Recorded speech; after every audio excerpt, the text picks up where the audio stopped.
सभी को जय यीशु। पुनरुत्थान काल के इतवारी वचन साधना में आप सबों का स्वागत है। कुछ लोगों का मानना है कि थॉमस अविश्वासी था। वे अपने अभिप्राय का आधार यूहन्ना रचित सुसमाचार में ढूंढते हैं। इनके अनुसार थॉमस ने अन्य शिष्यों के सामने ये घोषणा की थी कि पुनरुत्थित प्रभु को देखे बिना, उनके घावों का स्पर्श किए बिना मैं विश्वास नहीं करूंगा। प्रभु ने भी कहा कि अविश्वासी नहीं बल्कि विश्वासी बनो। तुमने देखा इसलिए विश्वास करते हो, लेकिन धन्य है वे जो बिना देखे विश्वास करते हैं। लेकिन क्या असल में भारत का प्रेरित संत थॉमस अविश्वासी था? तमाम प्रसंग को हम जरा दूसरी दृष्टि से देखें। पुनरुत्थान के उस इतवार को थॉमस कहां था? कोई नहीं जानता। शायद वे अपने गुरु को गेत्सेमनी बाग के घोर अंधकार में अकेले त्याग कर भाग जाने के गम में निराश होकर भारी मन लेकर इधर उधर भटकता रहा।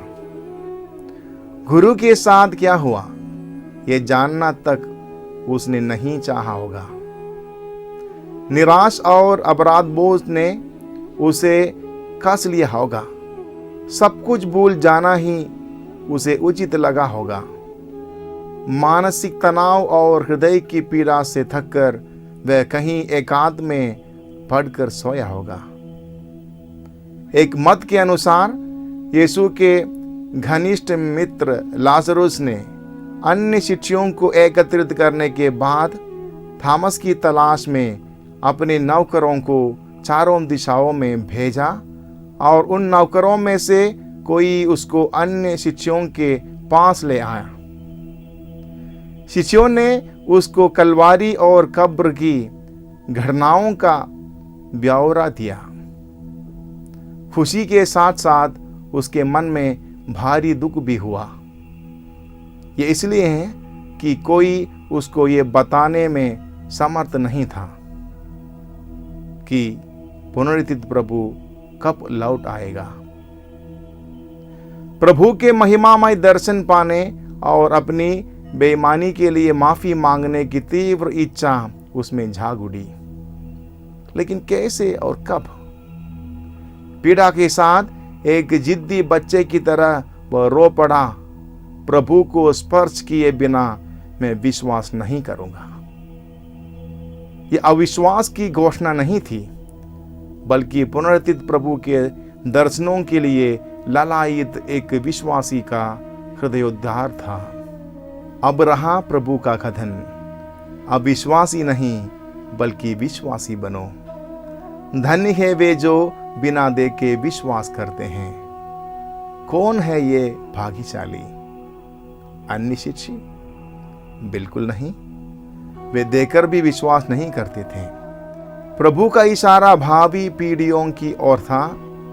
सच्चाई यह है कि पुनरुत्थित प्रभु में विश्वास करना उन शिष्यों को आसान नहीं था, क्योंकि वह एक बिल्कुल नया अनुभव था। इतिहास में ऐसा कुछ तभी तक घटित नहीं हुआ था।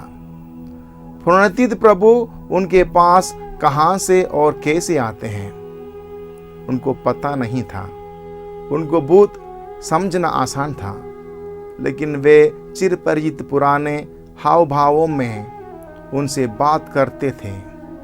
लेकिन इन तमाम विसंगतियों एवं कठिनाइयों के बावजूद उनके मन में एक अजीब सा अनुभव हो रहा था, शांति, आनंद का अनुभव।